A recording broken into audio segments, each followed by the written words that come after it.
षष्ठाध्यायी जगन्माता यस्य चित्तात् समुत्थिता वेदानामुपकाराय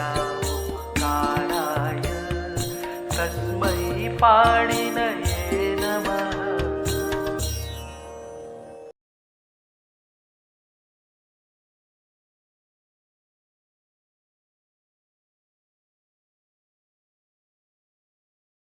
नमः पाणिनये। हम लोग सारे साधातु प्रत्यय लगा चुके, सारे आधातु लकारों के रूप बना चुके, सारे सनादि प्रत्यय के रूप बना चुके। अब हम कृत प्रत्ययों को लगा रहे हैं। धातुओं से आर्ध धातु कृत प्रत्यय हम लगाने जा रहे हैं। सबसे पहले हम लेते हैं प्रत्यय उन्वुल। उन्वुल त्रिचु। उन्वुल त्रिचु सारे धातुओं से कर्ता अर्थ में उन्वुल और त्रिच प्रत्यय होते हैं। जिस धातु से उन्वुल लगाएंगे उसका अर्थ हो जाएगा उस कार्य को करने वाला। जैसे पठ में उन्वुल लगाया पाठक, पठत इति पाठकः पढ़ने वाला, करोति इति कारकः करने वाला, लिखत इति लेखकः लिखने वाला। तो हम उन्वुल प्रत्यय लगाने की विधि का विचार कर रहे हैं। तो चाहे उन्वुल त्रिचौ से लगने वाला उन्वुल प्रत्यय हो, चाहे तुम नवलो क्रियायाम क्रियार्थायाम से लगने वाला प्रत्यय हो, चाहे स्त्री प्रत्यय का उन्वुल हो, कोई भी उन्वुल हो, लगाने की विधि तो एक ही रहेगी क्योंकि प्रत्यय अनित है। तो हम अर्थ का विचार नहीं कर रहे हैं। अभी हम ये विचार कर रहे हैं कि धातुओं से हमने उन्वुल प्रत्यय लगाया तो किस धातु से उन्वुल लगने पर क्या रूप बनेगा। तो धातु तो अनंत है, तो हम कहाँ से आरंभ करें।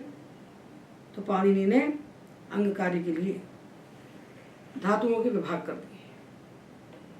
आकारांत इकारा, आकारांत इकारांत, उकारांत, ह्रस्व ऋकारांत और दीर्घ ऋकारांत, इतने विभाग बना दिए उन्होंने अजंत धातुओं के।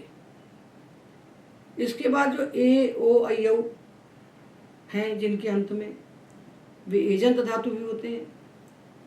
किंतु आधातु प्रत्यय जो हम लगाते हैं तो जितने एजंत धातु हैं वो सब आकारांत बन जाते हैं। इसको हमने धात्वादेश में पढ़ा है।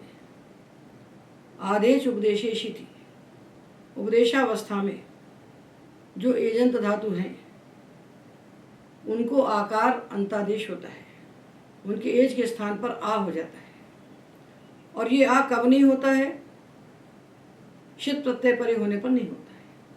शित प्रत्यय परे है तो एज को आ नहीं होगा, और शित प्रत्यय नहीं है तो धातुओं के अंत में रहने वाले एज के स्थान पर आ हो जाएगा। जैसे ध्ययी, ध्या, ग्लई, ग्ला, म्लई, म्ला, वे, वा, व्ये, व्या। जिन भी धातु के अंत में ए ओ ऐ औ हैं उन सबको आप आकारांत बना लीजिए, बिना किसी कारण के बना लीजिए। क्योंकि ये जो आत्व होता है ये किसी निमित्त से नहीं होता, ये अनैमित्तिक है। इसमें ये नहीं कहा जा रहा है कि आत्व कब होता है, ये कहा जा रहा है कि आत्व कब नहीं होता है। शित प्रत्यय परे है तो नहीं होगा और बाकी जगह हो जाएगा। तो हम क्या लगाने जा रहे हैं धातुओं से, आधातु प्रत्यय। आधातु प्रत्यय में कोई प्रत्यय शित नहीं होता, तो आधातु प्रत्यय लगाने जा रहे हैं तो सारे एजंत धातुओं को हम आकारांत बना लें। तो सारे आकारांत धातु और सारे एजंत धातु इन दोनों को मिला करके हम एक साथ खड़ा कर लें। इसलिए हमने इस पुस्तक में जो तृतीय भाग है और जो द्वितीय भाग है अष्टाध्यायी सहजबोध का, इनमें हमने एक धातु पाठ बनाया है। इसी का दूसरा पाठ देखिए। इसी पुस्तक का दूसरा पाठ देखिए, आर्धातुक प्रत्ययोपयोगी पाणिनि धातु पाठ। इसमें हमने 9 गण के धातुओं को इकट्ठा मिला दिया। देखिए, जब धातु से हम साधातु प्रत्यय लगाते हैं तो हमें विकरण लगाना होता है। जब कर्ता अर्थ में साधातु प्रत्यय लगाते हैं तो हमें गण के अनुसार विकरण लगाना पड़ता है। जिस गण का धातु उस गण का विकरण। तो साधातु प्रत्यय लगाना है तो धातु 10 गण में अलग अलग खड़े रहेंगे, और यदि आधातु प्रत्यय लगाना है तो हमको विकरण नहीं लगाना है, तो हमें गण की कोई आवश्यकता नहीं। आधातु प्रत्यय के लिए न गण और न विकरण, और साधातु प्रत्यय के लिए गण भी चाहिए और विकरण भी चाहिए। आधातु प्रत्यय की दृष्टि में सब गण एक बराबर है, तो हमने सबको मिला दिया। तो सबको मिलाने से क्या हुआ कि सारे आकारांत इकट्ठे हो गए, सारे इकारांत इकट्ठे हो गए, सारे उकारांत इकट्ठे हो गए। देखिए हमने जो बनाया है तो इसमें 1 से लेकर 66 तक धातु, सारे गणों के आकारांत धातु है। आकारांत तो एजंत 9 गण में मिला करके कुल 66 धातु हैं जो आकारांत और एजंत हैं। ये दोनों एक साथ हो गए, तो आकारांत एजंत मिला के 66 धातु 9 गणों में होते हैं, उनको हमने एक साथ लिख दिया। उसके बाद 67 से लेकर के 120 तक इकारांत धातु लिखे, और 121 से लेकर के 172 तक उकारांत धातु लिख दिए, और 173 से 203 तक ऋकारांत धातु लिख दिए, और 204 से लेकर के 223 तक ऋकारांत धातु लिख दिए जिनके अंत में दीर्घ है। तो ये सारे अजंत धातु होगा एक साथ। एक वर्ग का एक धातु बनाएंगे तो सब बन जाएंगे। यदि कोई अपवाद है तो वहाँ बता दिया जाएगा। और जो हलंत धातु हैं उनका विभाजन हमने किया अधुपद, इदुपद, उदुपद और ऋदुपद। बाद में बचे हुए सब धातु रख दिए, शेष धातु। तो ऐसा करने से हमारे पास थोड़े से वर्ग हो गए 12। 12 वर्गों में सारे धातु विभक्त हो गए। हम एक एक वर्ग के धातु को लेंगे और उसमें मूल प्रत्यय को लगाएंगे, तो घंटे भर में दुनिया के सारे धातुओं से मूल प्रत्यय लग जाए। ये पाणिनि का चमत्कार है। तो देखिए, तो हम कहाँ से आरंभ करें? सारे आकारांत और सारे एजंत धातुओं को हमने सामने खड़ा कर दिया। 66 धातु हैं। आकारांत तो आकारांत हैं, एजंत को हमने आकारांत बना लिया। अब सब धातु खड़े हैं, उनके सामने खड़ा है प्रत्यय, मूल प्रत्यय। चुटू से हमने लाकित संज्ञा की, और हलंत्यम से हमने लाकित संज्ञा की, और तस् से लोपा से दोनों का लोप कर दिया। बच गया वू। क्या बचा? वू। तो सूत्र आता है युवो रनाकऊ। यू के स्थान पर अन आदेश होता है और वू के स्थान पर अक आदेश होता है। तो मूल को क्या हो गया? अक। अक ये बन गया प्रत्यय। तो हमने धातुओं से मूल प्रत्यय लगाया, उसमें इत संज्ञा की, इत संज्ञा करके हमने उसको अक आदेश कर लिया। अब हमको प्रक्रिया का आरंभ करना है। तो चाहे मूल त्रिचौ से लगने वाला मूल प्रत्यय हो, चाहे तुमुल नवलो क्रियायाम क्रियार्थायाम से लगने वाला प्रत्यय हो, चाहे स्त्री प्रत्यय का अनुगुल हो, कोई भी अनुगुल हो, लगाने की विधि तो एक ही रहेगी क्योंकि प्रत्यय अनित है। अब हमको प्रक्रिया का आरंभ करना है। इसके पहले हमने पंचोपांग पढ़े। पंचोपांग क्या होते हैं? धात्वादेश, प्रत्ययादेश, अतिदेश, इडागम और द्वित्व तथा अभ्यास कार्य। तो धात्वादेश जैसे साधातु प्रत्यय परे होने पर कुछ धातुओं के स्थान पर आदेश होते हैं, इसी प्रकार आधातु प्रत्यय परे होने पर भी कुछ धातुओं के स्थान पर आदेश होते हैं। उनको हमने पढ़ लिया है, उनको हम स्मरण करते हुए चलेंगे आगे। प्रत्ययादेश हमने अभी पढ़ लिया। मूल का जो वू है उसके स्थान पर अक आदेश होता है, और ये प्रत्यय अनित है नुल, इसके लिए कोई अतिदेश नहीं कहा गया है, और इसके परे होने पर द्वित्व अभ्यास कार्य भी नहीं होना है। तो ये पूरा विचार करके अब हम आकारांत धातुओं से मूल प्रत्यय लगाना आरंभ करते हैं। तो देखिए, सारे आकारांत धातु जितने भी हैं 66, इनमें 65 धातुओं में तो एक अच है, और दरिद्रा धातु में 3 अच है, यानी एक अच है। इसके लिए विशेष व्यवस्था है।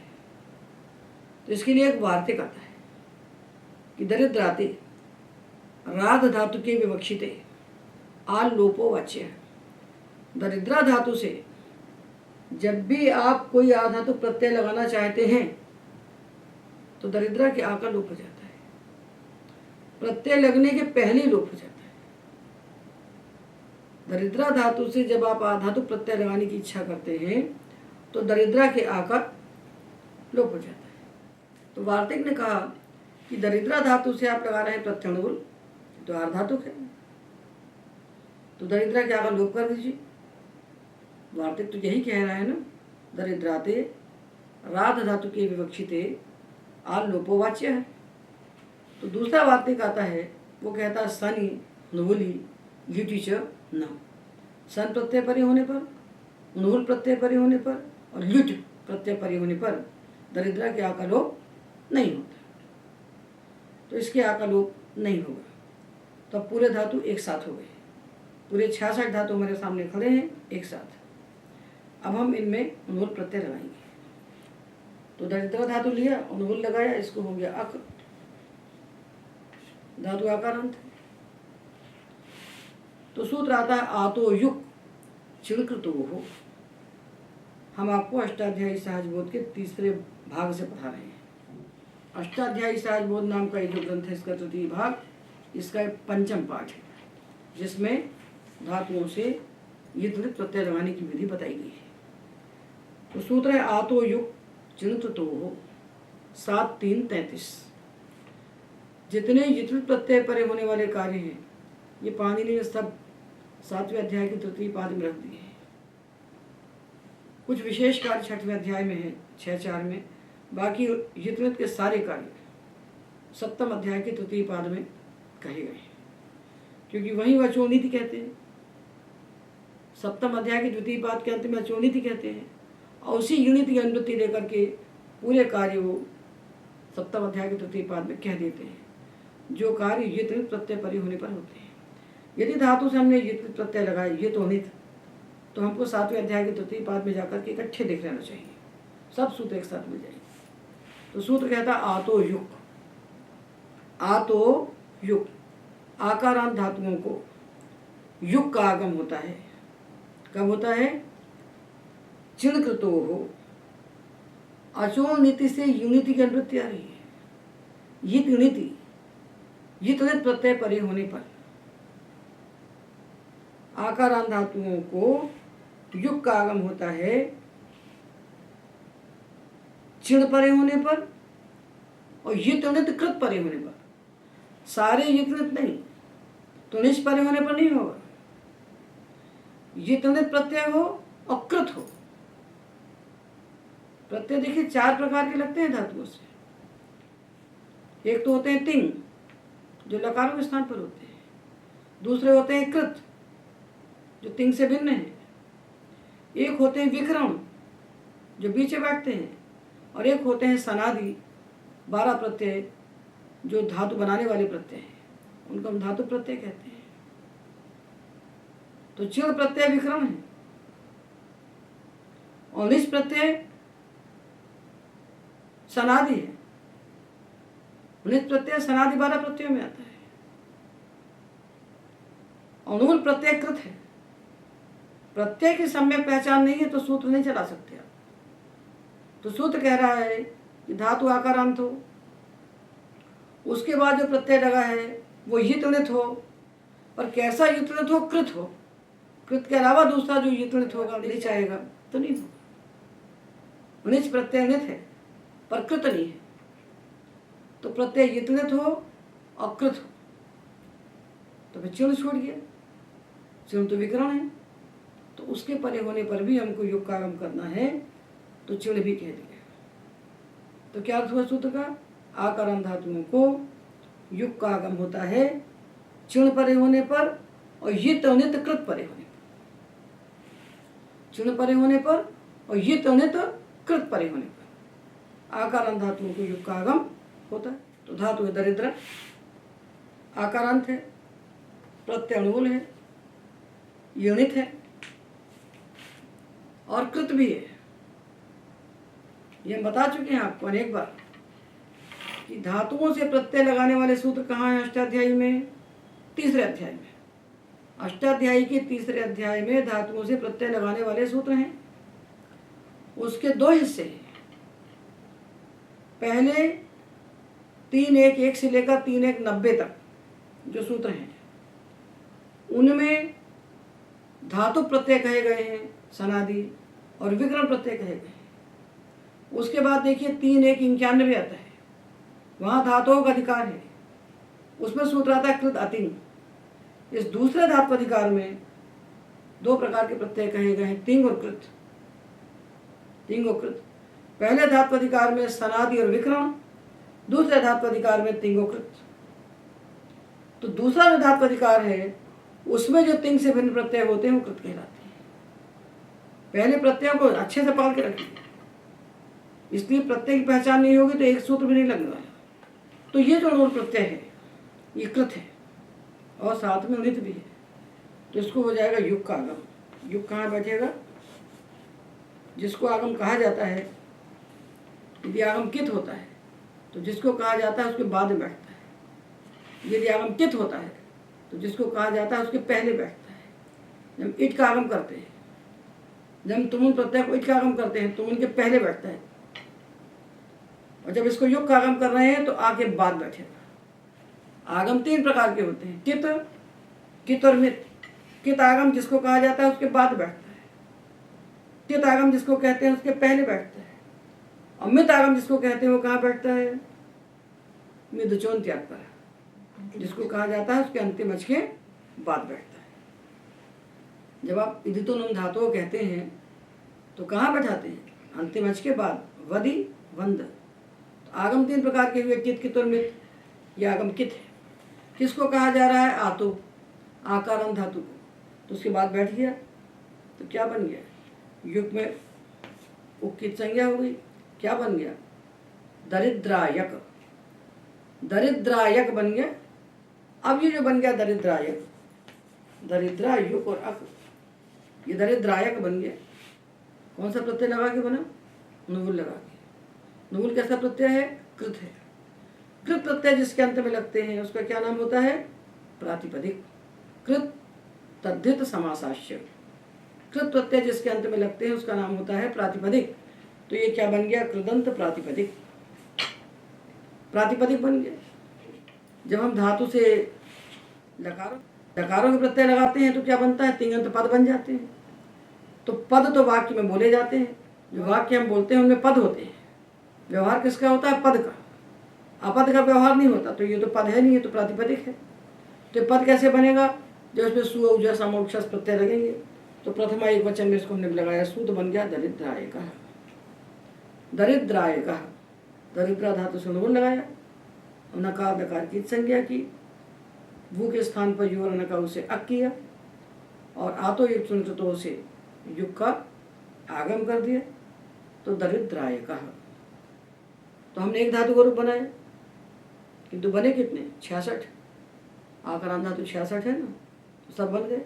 दा दायकः, धा धायकः, मा मायकः, और ध्ययी ध्यायकः। ध्यय के पहले ध्या बनाएंगे, ध्ययी ध्या ध्यायकः। म्लई म्ला म्लायकः। वे वा वायकः। अर्थ क्या हुआ? करने वाला। ददाति इति दायकः, दधाति इति धायकः, पाति इति पायकः, पिबति इति पायकः। करने वाला। प्रत्यय का क्या अर्थ है? कर्ता। जो प्रत्यय आता है धातु से वो किसी अर्थ में आता है। तो नुगुल प्रत्यय जो धातुओं से होते हैं ये कर्ता अर्थ में होते हैं। ददाति इति दायकः, दधाति इति धायकः, ध्यायति इति ध्यायकः, ग्लायति इति ग्लायकः, म्लायति इति म्लायकः। जो धातु एजंत है उनको आकारांत बना लीजिए, जो आकारांत है वो तो है ही आकारांत, उनको युग का आगम करिए और अक को जोड़ दीजिए। तो सारे धातुओं में नुगुल प्रत्यय लग गया, और नुगुल प्रत्यय लगकर प्रातिपदिक हमारे पास तैयार हो गए। इसमें सु लगाइए तो प्रथम एक वचन का रूप बन जाएगा। सु प्रत्यय लगाना अलग प्रक्रिया का विषय है, इसलिए उसको कैसे लगाना नहीं बताते। आप केवल प्रथम एक वचन का रूप लिख दीजिए। अभी हम लोग धातु से प्रत्यय लगाने की प्रक्रिया का विचार कर रहे हैं, इसलिए सुबंध की बात यहाँ पर नहीं करेंगे। अब ये कोई सा भी नुगुल प्रत्यय हो, चाहे तुम नवलों से होने वाला हो, चाहे नवल त्रिचौ से होने वाला हो, चाहे रोगाख्यायाम नवल बहुनूल से भावार्थ में होने वाला हो। प्रक्रिया ये नहीं कह रही कि कौन सा नवल है, प्रक्रिया क्या देख रही, प्रत्यंगित है तो हमें किस प्रकार से कार्य करना है। तो हमने सारे आकारांत और ईजन धातुओं से नूल प्रत्यय लगा लिया, लग गया ना। अब क्या करेंगे, अब हम लोग इकारांत और इकारांत धातुओं से नूल प्रत्यय लगाएंगे। एक इकारांत ले लीजिए ची और एक ईकारांत ले लीजिए नी, इनसे प्रत्यय लगा लीजिए नूल। नूल बचा अक, ये पकड़ के रखिए गांठ बांध की, प्रत्यंगित है। और कैसा है, आधातुक है। सामान्य सूत्र क्या है प्रक्रिया के लिए, सार्वधातुक आर्धधातुक योग हो, प्रत्यय सार्वधातुक हो और चाहे आर्धधातुक हो। इगंत अंग को गुण होता है, जिसके अंत में इक है उस अंग को गुण होता है। तो सार्वधातुक आर्धधातुक योग कह रहा है प्रत्यय आर्धधातुक है तो इसको गुण करो, इसको भी गुण करो, यही कह रहा है ना। ये सामान्य सूत्र है, सार्वधातुक आर्धधातुक योग सामान्य सूत्र है। इसका बाधक सूत्र है अचूल नीति। अजंत अंग को वृद्धि होती है यित नित प्रत्यय परे होने पर। किसका अपवाद बना ये, सार्वधातुक आर्धधातुक। आर्धधातुक होने के कारण गुण तो प्राप्त हुआ था, किंतु यित नित प्रत्यय होने पर गुण नहीं होता। अजंत अंग को वृद्धि होती है यित नित प्रत्यय परे होने पर। तो प्रत्यय अनित है तो इसने सार्वधातुक आर्धधातुक सूत्र को बाध दिया। तो हम क्या करेंगे यहाँ पर, अब गुण नहीं करेंगे, वृद्धि करेंगे। तो ई के स्थान पर वृद्धि क्या होती है, आई। तो ची को हो गया चई और नी को हो गया नई और अक, एचो यवायावा से आई के स्थान पर आय आदेश होगा। तो चायकः, नायकः, चिनोति इति चायकः, नयति इति नायकः। ये इकारांत धातुओं में हमने नंबर लगा लिया। एक ह्रस्व इकारांत लिया, एक दीर्घ, तो सब में ऐसे लग जाए। तो क्या हुई प्रक्रिया, इकारांत धातुओं के बाद जब नूल प्रत्यय आया तो सार्वधातुक आर्धधातुक के उससे गुण प्राप्त हुआ, उसको बाध करके अचूल नीति से हमने वृद्धि कर दी। इकार के स्थान पर वृद्धि हुई आई, उसको हमने एचो यवायावा से आय बनाया। तो चाय कहा, नाय कहा, ये प्रयोग बन गए। अब हम धातु लेते हैं उकारांत और उकारांत। पहले विशेष का विचार करना चाहिए। तो उकारांत धातुओं में ये ब्रू धातु आता है विशेष। क्या विशेषता है इसमें, ब्रुवो वची। ब्रू धातु को वच आदेश हो जाता है। कब हो जाता है, आर्ध धातु प्रत्यय की विषयता में। जब ब्रू धातु से हमें आर्ध धातु प्रत्यय लगाना है तो ब्रू धातु के स्थान पर वच हो जाता है, तो उसको वच हो गया। अब ये उकारांत नहीं रह गया, ये अधुपद हो गया। तो अधुपद धातुओं के लिए क्या सूत्र है, अत उपधायाः। उपधा के अत को, धातु के उपधा में जो अत यानी छोटा है ह्रस्व, उसको वृद्धि हो जाती है। कब होती है, यित नित प्रत्यय परे होने पर। तो ये वच में उपधा में आ है। उपधा यानी अलुंत्यात पूर्व उपधा, अंतिम अल के पहले वाला जो अल है उपधा है, तो ये उपधा हो गया। उपधा में ये अत है, ये प्रत्ययणित है। युद्ध प्रत्यय परे होने पर उपधा के अत के स्थान पर वृद्धि होती है। तो आ को वृद्धि क्या हो गई, आ वाचकः, ब्रवीति इति वाचकः।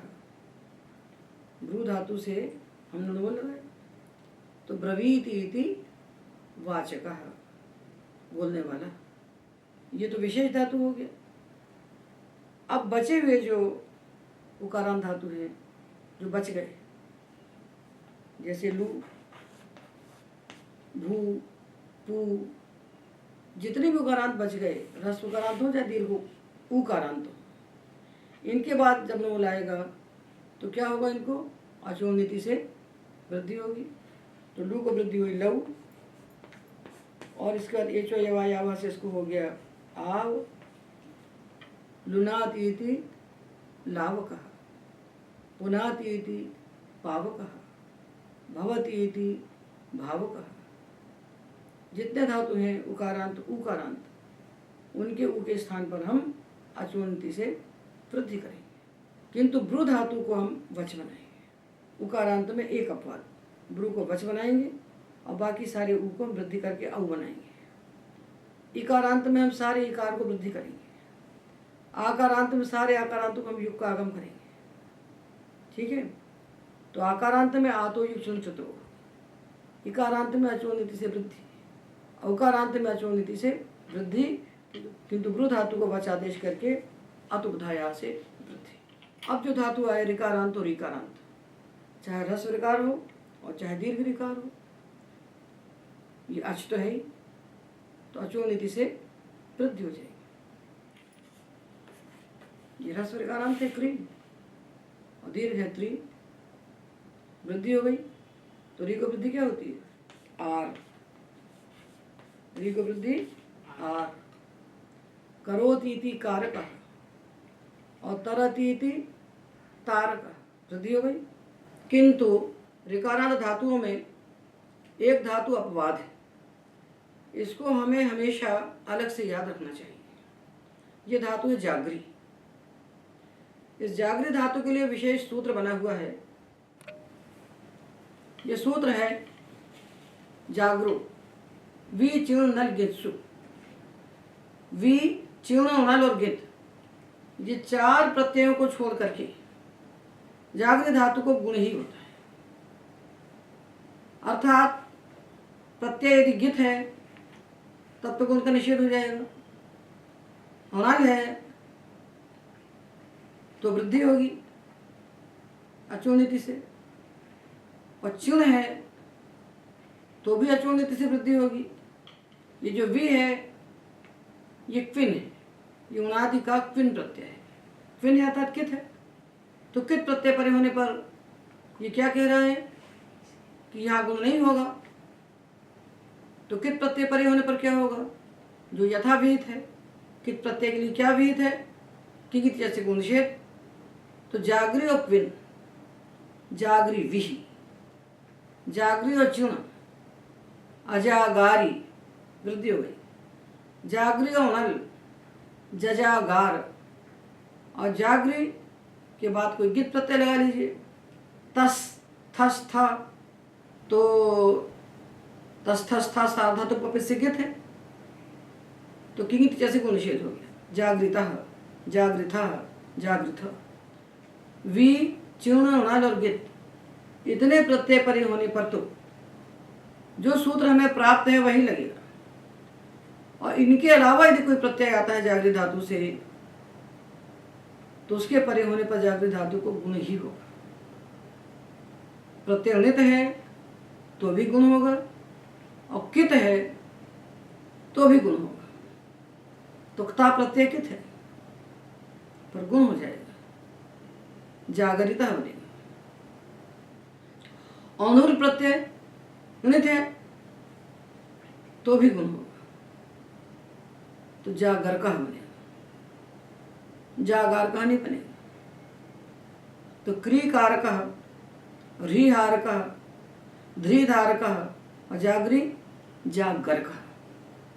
ये हमें जागरी के लिए सदा सर्वदा पूरी प्रक्रिया में सूत्र को स्मरण रखना चाहिए कि जागरी को गुण ही होता है चार प्रत्ययों को छोड़कर, वी चिण नल उद्गित। तो वी चिण नल उद्गित परे होने पर जो कहा गया है शास्त्र में वो होगा यथाशास्त्र, और बाकी प्रत्यय परे होने पर इसको गुण होगा। तो कित में भी गुण होगा, और चिण नल को छोड़कर बाकी उन्नत में भी गुण होगा। कित में गुण होगा, गित में गुण नहीं होगा।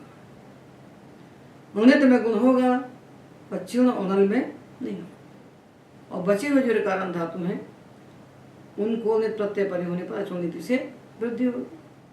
इस प्रकार सारे अजंत धातुओं में हमने अनुल प्रत्यय लगा लिए, सारे अजंत धातुओं में अनुल प्रत्यय लगा लिए। अब रहे धातु हलंत। तो हलंत धातुओं के भी हम वर्ग बना लें। सबसे पहला वर्ग है अधुपद, जिनकी उपधा में अथ है, ह्रस्व। उसके बाद हम लेंगे इदुपद, उदुपद, ऋदुपद। तो पहले हम अधुपद की बात करते हैं। तो अधुपद में बहुत सारे धातु विशेष हैं जिनमें कुछ विशेष कार्य होते हैं, उनकी बात करते हैं। विशेष का विचार करके सामान्य का विचार करना चाहिए। पहले विशेष का विचार, और यदि कोई विशेष नहीं है, जैसे कारांत में कोई विशेष नहीं आया, तो हमने सीधा वृद्धि कर दी। तो अदुपद में बहुत सारे विशेष धातु हैं। उसमें से पहला धातु है अस। अस अस को क्या होता है? अस्तेर भू। अस धातु के स्थान पर भू आदेश हो जाता है। ये कब होता है? आध धातु प्रत्यय की विषयता में। अस धातु से जब हम कोई आध धातु प्रत्यय लगाना चाहते हैं तो अस धातु के स्थान पर भू आदेश हो जाता है। ये सामान्य धातु आदेश है। अस्तेर भू, भ्रुवो वचि, चक्षुक्षाएं, अजेर व्यघय पोहो। जैसे साधातु प्रत्यय परे होने पर धातु आदेश होते हैं, कुछ उसी प्रकार कुछ धातु आदेश आधातु प्रत्यय परे होने पर होते हैं। तो अस धातु से जब आधातु प्रत्यय आप लगाना चाहेंगे तो अस को भू हो जाएगा। अभी उकारांत हो गया,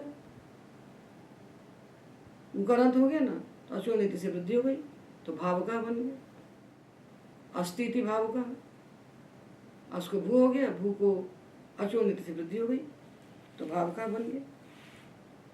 और जो अज धातु है, अज, अजेर व्यघय पोहो, अज धातु को वी आदेश हो जाता है। और कब नहीं होता? घाय और अप परे होने, घाय और अप प्रत्यय परे होने पर यह आदेश नहीं होता है। और बाकी सारे आधातु प्रत्यय आएंगे तो उनकी विषयता में धातु के स्थान पर वी आदेश हो जाए। अब वी आदेश हो गया तो ईकारांत हो गया। अब इससे आया अक, क्या होगा इसको? वी धातु ईकारांत है, इसके बाद प्रत्यय जो अनुगुल आया है उनित है, तो गुण तो नहीं हो सकता ना भाई, अचोनित से वृद्धि होगी। अचोनिति सूत्र साधातु आधातु की ओर को बाधता है। अंत के स्थान पर जो गुण प्राप्त होता है उसको बाधता है। ये गंत को गुण कर रहा है या अजंत को वृद्धि कर रहा है, तो जो एक साथ प्राप्त होंगे वही तो बाध्य बाधक होगा।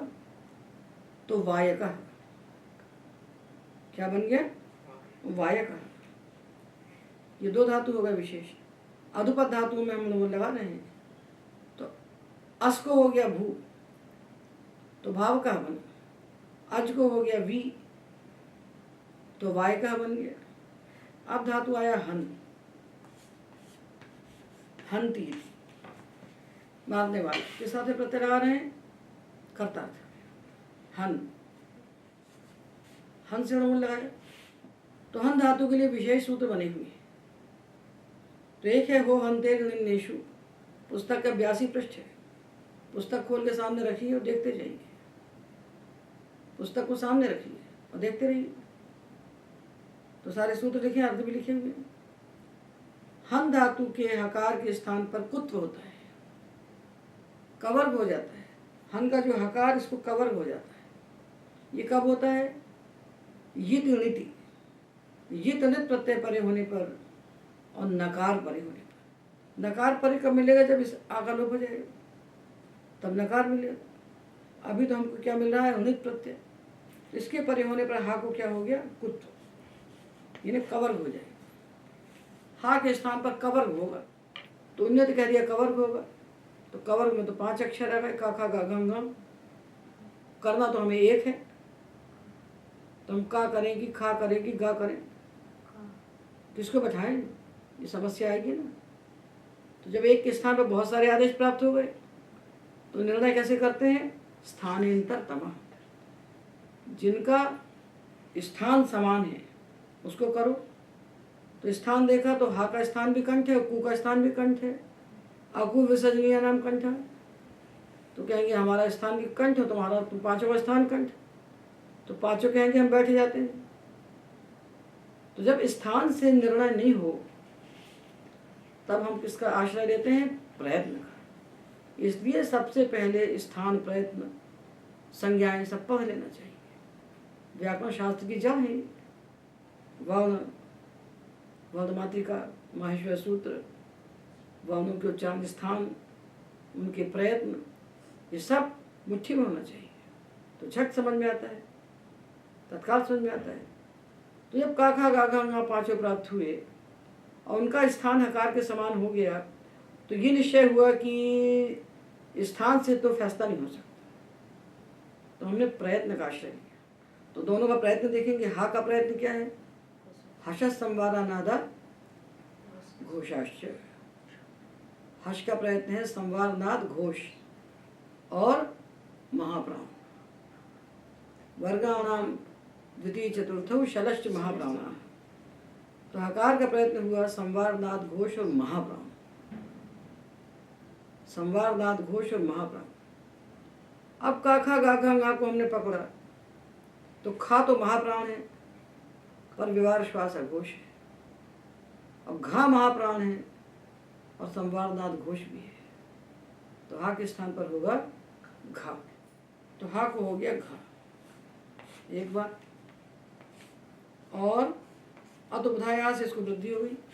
उपधा के अत को, उपधा के अत को वृद्धि होती है कब होती है? ये तो है प्रत्यय परिगुण।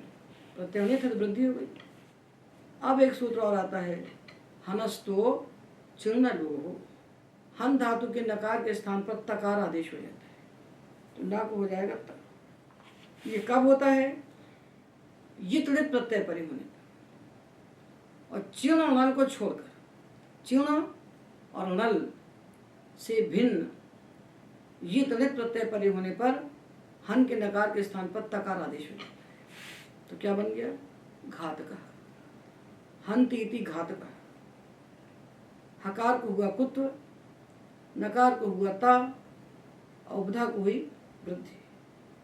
हो हंते नेशु से हकार को हुआ कुत्व करके घकार, और हनस्तो चुनलो से नकार के स्थान पर हुआ तकार, और अत उपधाया से उपधा के अत को वृद्धि की तो बन गया घातका। अब अगला सूत्र है जनिवध्योश्च। जन धातु और वध धातु। तो ये दो धातु है, जन और वध। ये धातु वध धातु धातु पाठ में नहीं पढ़ा गया है। ये वध धातु हन के स्थान पर होने वाला आदेश नहीं है और धातु पाठ में पढ़ा भी नहीं गया है। तो जनिवध्योश्च सूत्र में ही पढ़ा गया है। तो सूत्र कहलाए इन दोनों धातुओं से हम लोग लगाएंगे तो दोनों धातु अधुपद हैं। अधुपद है ना, प्रत्यय अणित है तो क्या प्राप्त होगा? अतुपधाया से वृद्धि प्राप्त होगी, उसको रोक देगा। ये कहेगा जन वध की उपधा को वृद्धि नहीं होती। युत प्रत्यय परे होने पर जो कुछ भी कहा गया है वो जन वध धातुओं को नहीं होता, तो वृद्धि नहीं हुई। तो जन का और वध का, जन का और वध का ये बन गए। अब धातु रभ, रभ इससे मूल प्रत्यय है तो क्या प्राप्त हो रहा है? अधुपद है ना, तो यहाँ वृद्धि नहीं होती। यहाँ सूत्र आता है रभे रशब्लितो हो। रभ धातु को नुम आगम होता है। ये आगम शप लिट प्रत्यय परे होने पर नहीं होता। शप और लिट से भिन्न अजाद प्रत्यय परे होने पर रब धातु को नुम का आगम होता है। तो ये प्रत्यय आजादी है और शपलिट से भिन्न है तो इसको नुमागम हो गया। नुमागम कहाँ बैठेगा? मिधचून त्याग पर है, इसके बाद बैठा तो बन गया रंभ। रंभ कह, आरंभ कह, आरभते इति आरंभ कह, आरंभ करने वाला। और अगला सूत्र है लभेश्च। लभ धातु को भी नुमागम होता है शप और लिट से भिन्न आजादी प्रत्यय परे होने पर। तो लभते इति लंभ कह, रभ से रंभ कह और लभ से लंभ कह, बन गया। अब हम लेते हैं मकारांत धातु। कौन से मकारांत? अधुपद। हम लोग किसका विचार कर रहे हैं? अधुपद धातुओं में नोट लगा रहे हैं। अधुपद धातुओं के लिए सामान्य सूत्र क्या है? अत उपधाया से वृद्धि कर दीजिए। पठति इति पाठकः, चलति इति चालकः, वदति इति वादकः, वक्ति इति वाचकः। तो पठ पाठकः, चल चालकः, वद वादकः, ये सामान्य बात है। ये उसके विशेष बता रहे हैं। ये विशेष जो बच जाएंगे वहाँ आप अत उपधाया से वृद्धि कर लेंगे। अब हम दिखा रहे हैं आपको धातु मकारांत। मकारांत अधुपद, अंत में माँ हो उपधा में छोटा आ हो, गम रम नम यम क्षम क्लम शम, ये धातु कैसे कराए? मकारांत अधुपद, अंत में मकार हो, उपधा में अथ हो। धातु पाठ एकदम बैठे रहना चाहिए बुद्धि में सामने। धातु पाठ अंग कार्य इसलिए हम अलग अलग करके बताते हैं। 5 उपांग, उसके बाद अंग कार्य, ये सब जिसकी मुट्ठी में है उसके सामने शब्द अपने आप खड़े हो जाते हैं। तो मकारांत अधुपद धातु में उनके बाद प्रत्यय आया नूल, तो क्या करेंगे? क्योंकि सामान्य तो हमने जाना है कि अतुपधाया से वृद्धि होना चाहिए, पर कहीं कहीं नहीं हो रही है ना, दूसरी विशेष बातें आ रही हैं। तो पहले विशेष का विचार किया जाता है और विशेष को कर देने के बाद जो बचता है उसमें सामान्य सूत्र लगता है। विशेष को छोड़ करके सामान्य सूत्र की प्रवृत्ति होती है। सात धातु का धातु को सूत्र गुण करता है, पर प्रत्यय जितने थे तब एक के स्थान पर गुण नहीं होगा, तब वृद्धि होगी। तो सात धातु का धातु का सूत्र कहाँ लगता है? अचोल नीति को छोड़कर लगता है। अचोल नीति के लिए जगह छोड़ देता है तब लगता है। यदि सब जगह लग जाएगा तो अचोल नीति बेकार हो जाएगा ना, व्यर्थ हो जाएगा। तो पाणिनि का सूत्र व्यर्थ थोड़ा होता है। तो उनके दर्शन को देखिए कि वो क्या कहते हैं। तो सात धातु का धातु के सूत्र लगता है, किंतु इतने प्रत्ययों को छोड़कर लगता है। इसी प्रकार अतुपधाया सूत्र लगता है, उपधा की अत वृद्धि करता है। तो कितने को छोड़कर करता है वो हम बता रहे हैं। अस्तेर भू को छोड़ दिया, अजेर व्यघाय पो को छोड़ दिया, हम धातु में लगा अतुपधाया किंतु कुछ दूसरे कार्य हो गए। जन वध में नहीं लगा, रब और लब में नहीं लगा, वहाँ अनुमागम हो गया। जन वध में निषेध हो गया अतुपधाया का। अब हम देख रहे हैं मकारांत अधुपद धातु। धातु मकारांत हो और अधुपद हो तो उनके लिए सूत्र आता है नो धातोपदेशस्य मान्तस्य अनाचमे है, और साथ में एक वार्तिक आता है अनाचमी कमी वमी नाम इति वक्तव्यम। उदात्तोपदेश का मतलब है सेठ, अनुदात्तोपदेश यानी अनिच। तो गम रम नम यम ये 4 धातु अनुदात्तोपदेश मकारांत है, अनिच मकारांत है। इन 4 को छोड़ दीजिए। गम रम नम यम 4 कैसे हैं? अनुदात्तोपदेश मकारांत, मतलब जो बचे हुए हैं वो उदात्तोपदेश मकारांत है। 4 अनुदात्त हैं और बाकी सारे के सारे उदात्त हैं। तो गम रम नम यम 4 कह रहा है अनुदात्तोपदेश मकारांत, और बचे हुए जो जितने मकारांत धातु हैं वो सारे के सारे क्या कहलाए? उदात्तोपदेश। जैसे शम चम कम 2 हिस्से बन गए ना।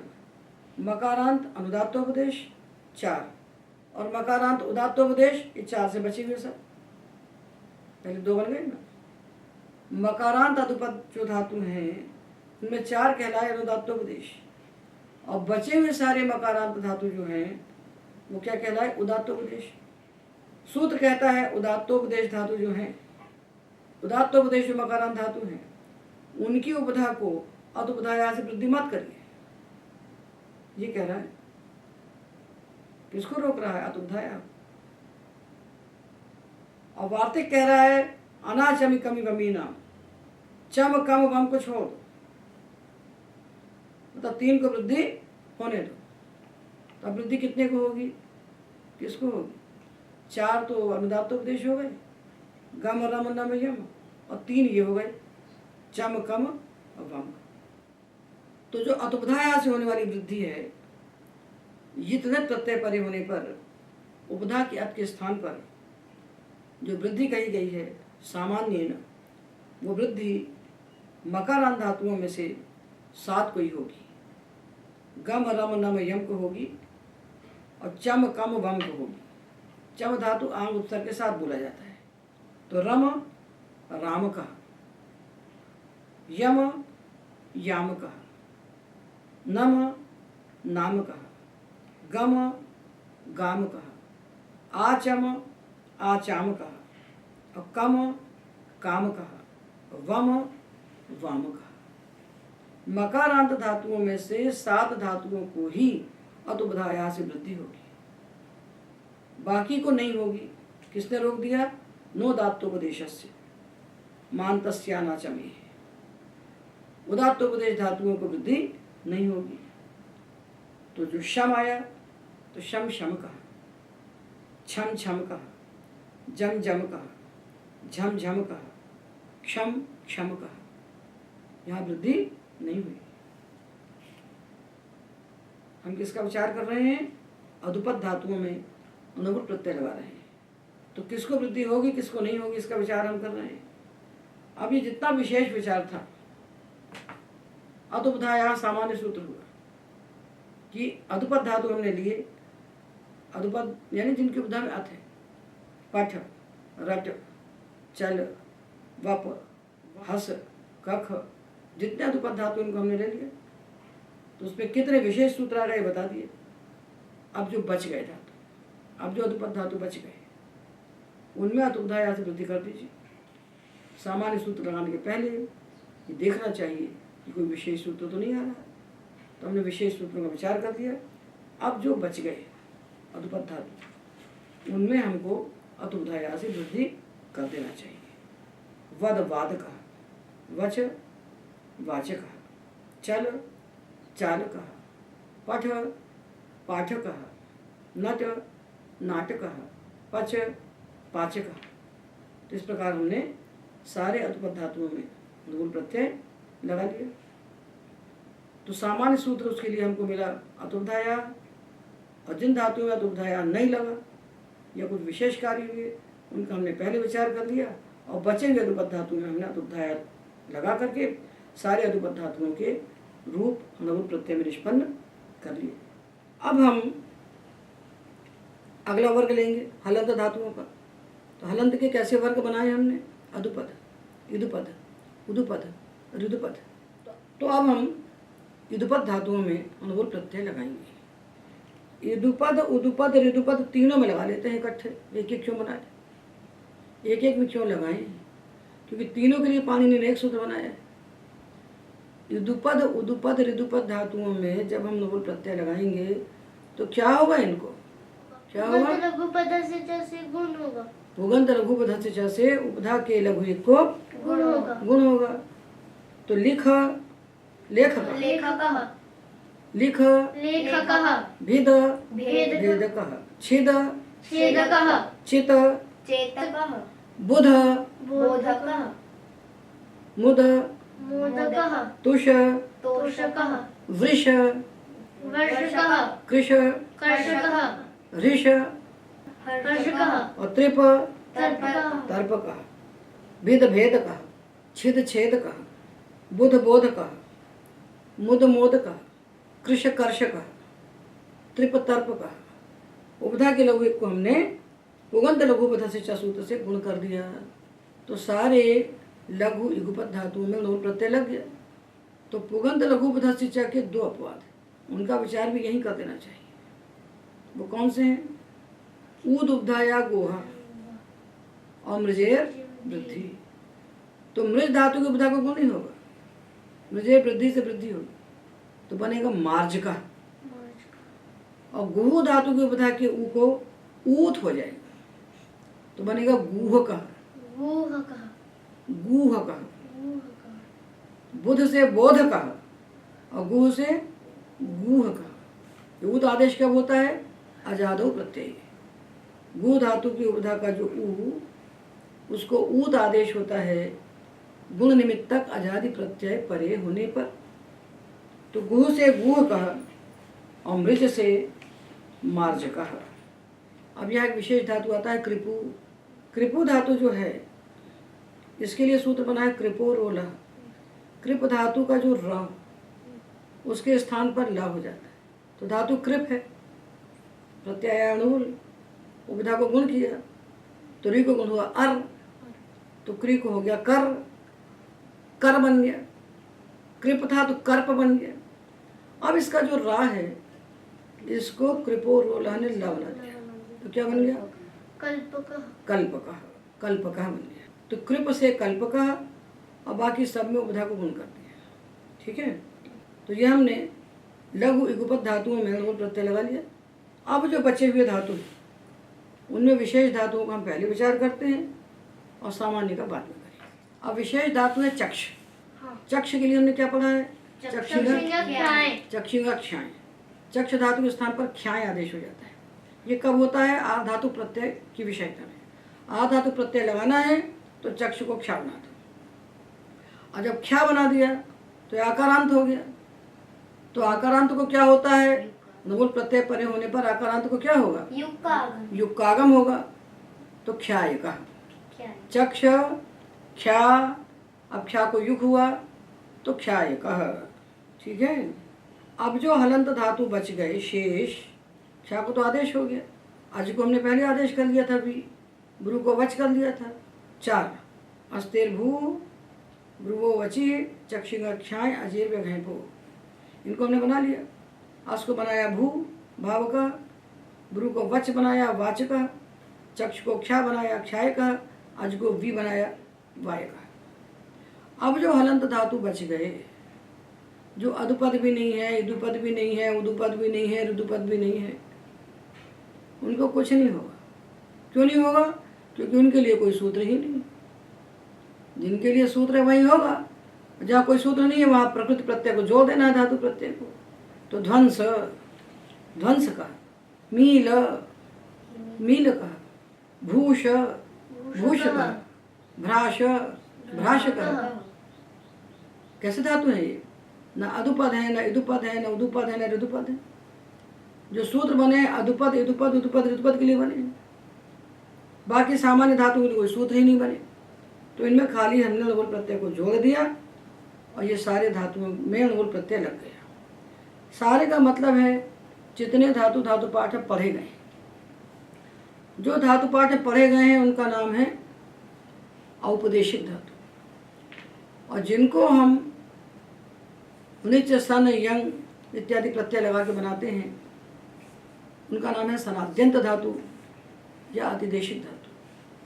अब हम उनमें नूल प्रत्यय लगाएंगे एक एक करके। सनादि 12 प्रत्यय हैं, उनके लगने से भी धातु बनते हैं ना, ये प्रत्यय धातु प्रत्यय कहलाते हैं। धातु 2 प्रकार के होते हैं, औपदेशिक और आतिदेशिक। जो भगवान पाणिनि ने धातु पाठ पढ़े हैं, जो आपकी पुस्तक में धातु पाठ दिया हुआ है 10 गणों में बना हुआ, वो तो औपदेशिक धातु है। उनमें हमने नूल लगा लिया। कितने थोड़े समय में लगा लिया, बंटवारा कर दिया। आकारांत को युग कर दो, इकारांत उकारांत ऋकारांत को अचोनित से वृद्धि कर दीजिए, एजंत को आ बना के उसको युग कर दीजिए, अदुपद को वृद्धि कीजिए, युदुपद उत्पद ऋतुपद को उपधा को गुण लीजिए, बस। और विशेष जो कार्य थे उनको कर लिया हमने। अब जो आतिदेशिक धातु हैं, जो प्रत्यय लगा के बने हुए धातु हैं, उनकी हम बात करते हैं।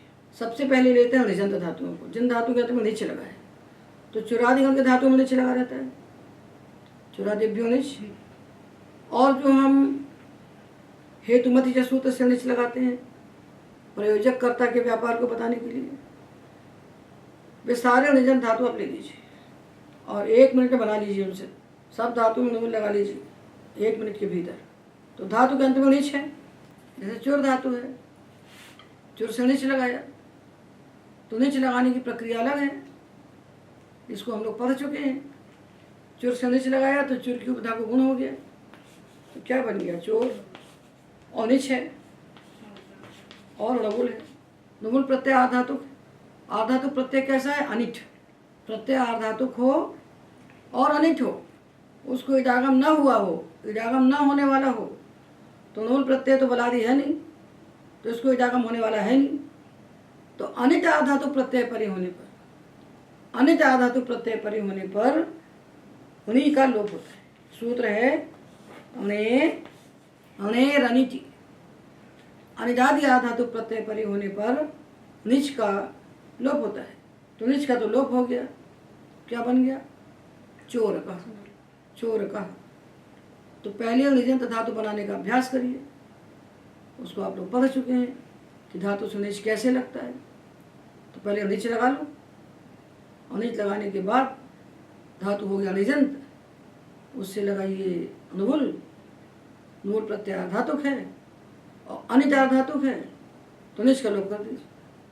तो कथ, कथ से ने जगह कथी, कथ कथयति, कथ कथयति, कथ कह, गण गणयति, गण कह। जो आय क्या है, निच को हुआ है गुण और आयादेश, उतना हटा दो। चुरादिगण के धातुओं में जो रूप आपका बना है आय तो हटा दीजिए, उन्हें लगा लीजिए। कथयति कथ कह, गणयति गण कह, चोरयति चोर कह, कीर्तयति कीर्त कह। ठीक है ना। तो क्या आना चाहिए, पहले निच लगाना चाहिए।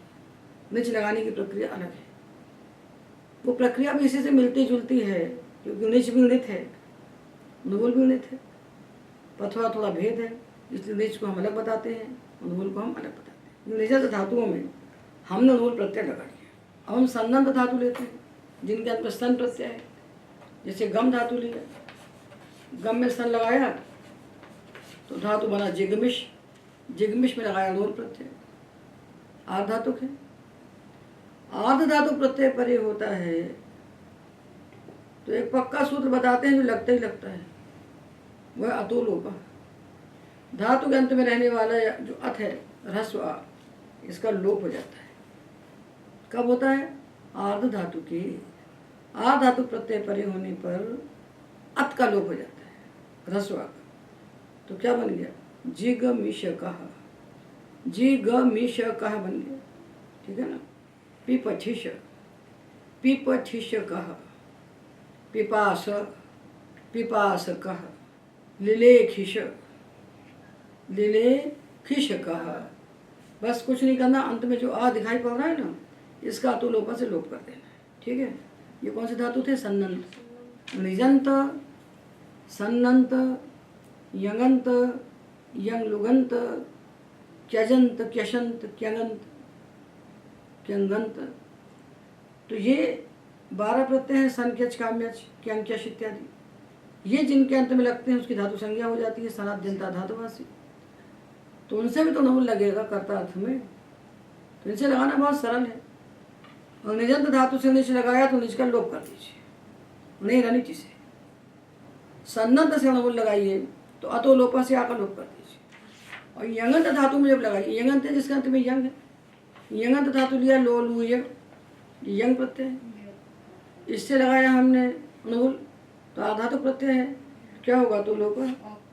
आ धातु प्रत्यय परे होने पर अत का लोप हो जाता है, तो आ का लोप हो गया तो लो लू ये कहा, लो लू ये कहा, नेनीय, नेनीय कहा, बो भूय, बो भूय कहा। अब ये जो यंगंत धातु होता है इसके दो हिस्से बनाइए।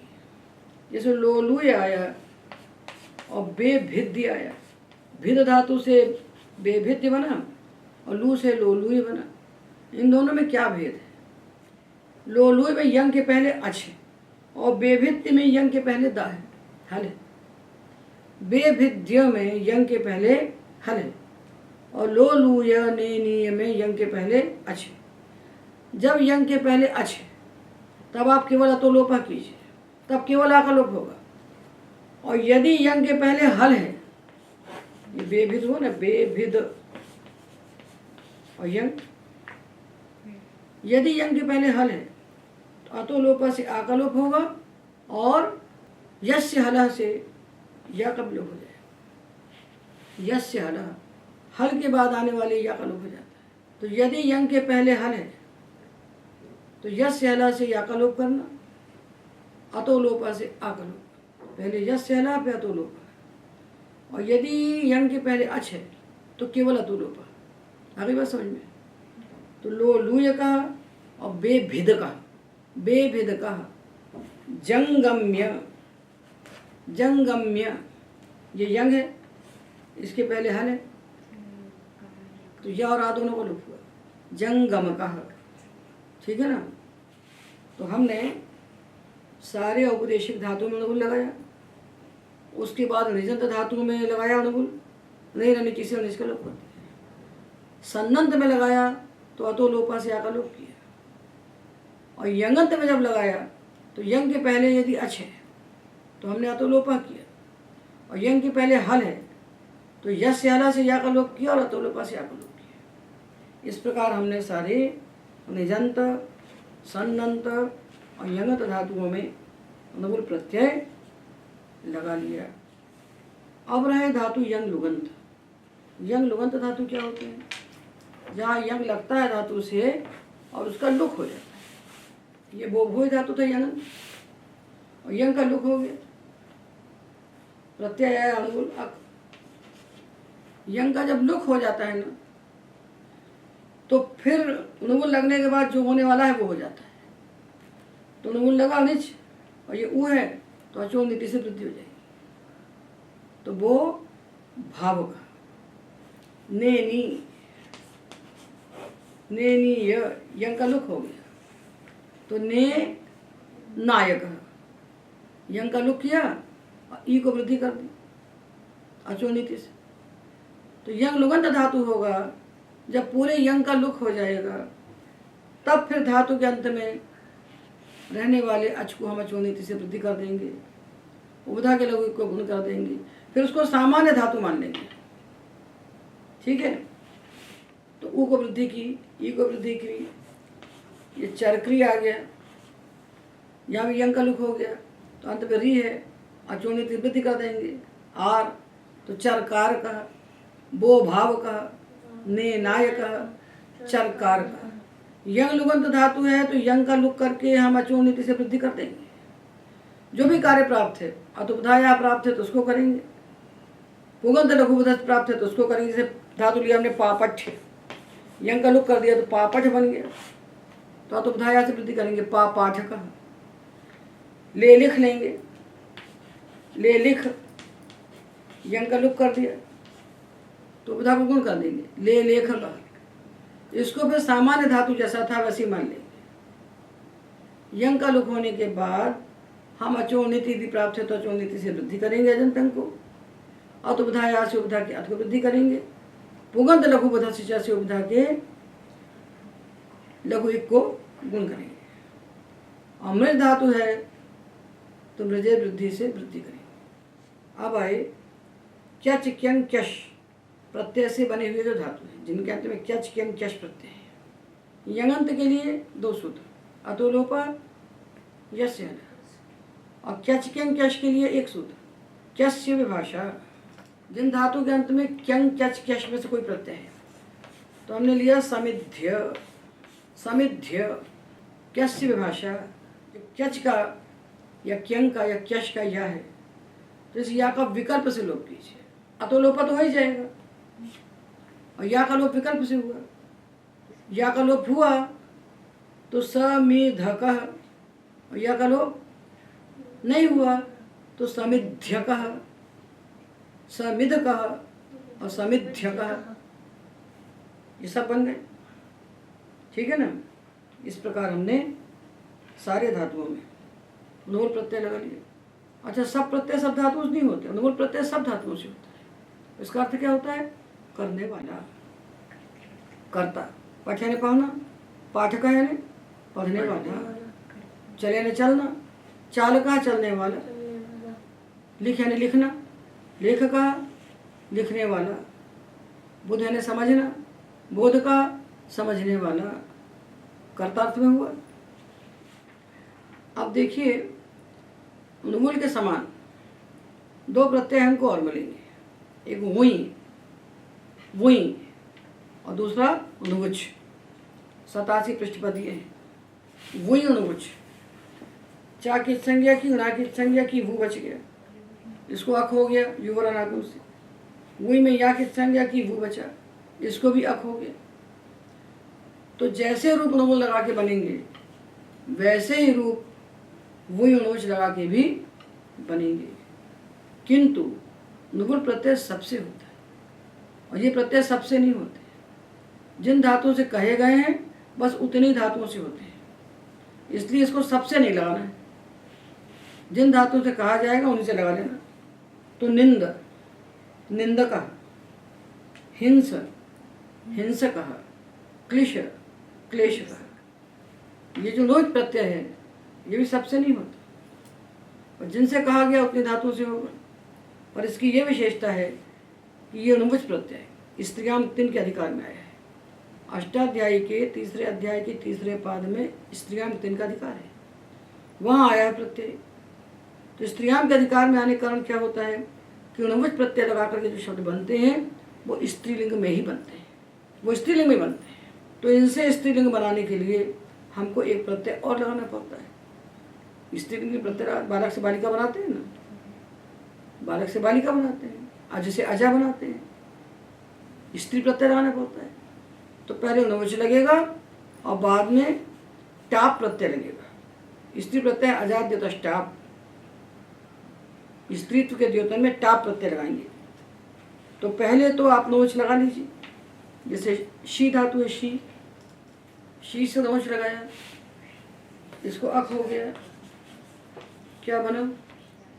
शायका। सूत्र बोलिए। शी धातु से नोच लगाया, प्रत्यय अनित है तो अचोनित से वृद्धि हुई, तो इसको हो गया शई, शई को हो गया शाय, तो शायक बन गया। अब जब शायक बन गया तो इस शायक को क्या होता है, ये नवज प्रत्यय है, तो ये हमेशा स्त्रीलिंग में होगा।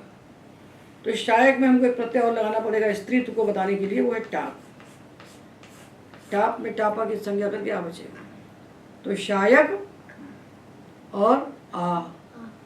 अब क्या करेंगे? अब हमको दूसरी प्रक्रिया में जाना पड़ेगा। इस प्रक्रिया का विषय नहीं है, किंतु एक सूत्र इसके लिए है, प्रत्ययस्थात् कात् पूर्वस्यात् इदाप्यसुपः। प्रत्यय में यदि ककार स्थित, प्रत्यय का जो ककार, तो अक जो है, अक, ये ककार किसका है? प्रत्यय का ककार है। उस ककार के पहले जो ह्रस्व आ, उसको ई आदेश हो जाता है, उसको ई आदेश हो जाता है। तो बनाया हमने शायक, ये प्रत्यय का का है, उसके पहले आ है, उसको ई हो जाएगा, तो क्या बनेगा? शायिका। जितने शब्द आपके अक प्रत्यय लगा के बने हैं, उनका जब आप स्त्रीलिंग बनाएंगे तो टाप प्रत्यय लगाना पड़ेगा। जैसे पठति इति पाठकः, पढ़ने वाला लड़का है तो आप पाठक कहेंगे, और पढ़ने वाली लड़की है तो क्या बोलोगे? तो टाप लगाना पड़ेगा ना। पठति या जो पढ़ती है, तो पाठक में हमने लगाया टाप, अब टाप में बचा आ, तो पाठक में जो का है वो प्रत्यय का है, तो प्रत्यय के का के पहले जो आ है छोटा, उसको ई बनाना। पाठक पाठिका, चालक चालिका, लेखक लेखिका। ये ई कहाँ से आया? ये कहाँ से आया? प्रत्ययस्थात् कात् पूर्वस्यात् इदाप्यसुपः। ये सूत्र है 7-3-44। प्रत्यय का का है और उसके पहले छोटा आ है, तो उसके स्थान पर छोटी ई हो जाएगी, आ के स्थान पर ई, ह्रस्व आ के स्थान पर ह्रस्व ई होगा। ठीक है, पक्का प्रत्यय का होना चाहिए, प्रत्यय का नहीं है तो नहीं होगा। तो शब्द में बना लिए, अभी प्रातिपदिक बने हैं, तो जब पुंलिंग को बताएंगे तो बने बनाए हैं, और स्त्री को बताएंगे तो आपको स्त्री प्रत्यय और लाना पड़ेगा। स्त्री प्रत्यय है टाप डाप चाप, गीप गीश गीन, तो अदंत प्रातिपदिकों से हम लगाते हैं टाप। जब टाप लगाएंगे तो प्रत्यय के का के पहले जो आ है छोटा ह्रस्व आ, उसके स्थान पर ह्रस्व ई हो जाएगा। तो पाठकः पाठिका, लेखकः लेखिका, वाचकः वाचिका, वादकः वादिका। ठीक है, तो ये हमने सारे धातुओं से उणवुल वुई उणवच प्रत्यय लगाने की विधि को जान लिया, और साथ में ये भी जान लिया कि नूल प्रत्यय कर्ता अर्थ में सामान्य प्रत्यय है, ये सब धातुओं से होगा, और वही अनुज प्रत्यय जिन धातुओं से कहे गए उतने ही से होंगे, इसलिए इनको सब में नहीं लगा लेना चाहिए और सावधानी रखना चाहिए कि प्रत्यय भी हमारे पास है और विधि भी हमको मालूम है वरना लगाने की, तो हम सब में नहीं लगा सकते। जिन धातुओं से विधान किया गया है उन्हीं धातुओं से लगाएंगे। एतावदेव।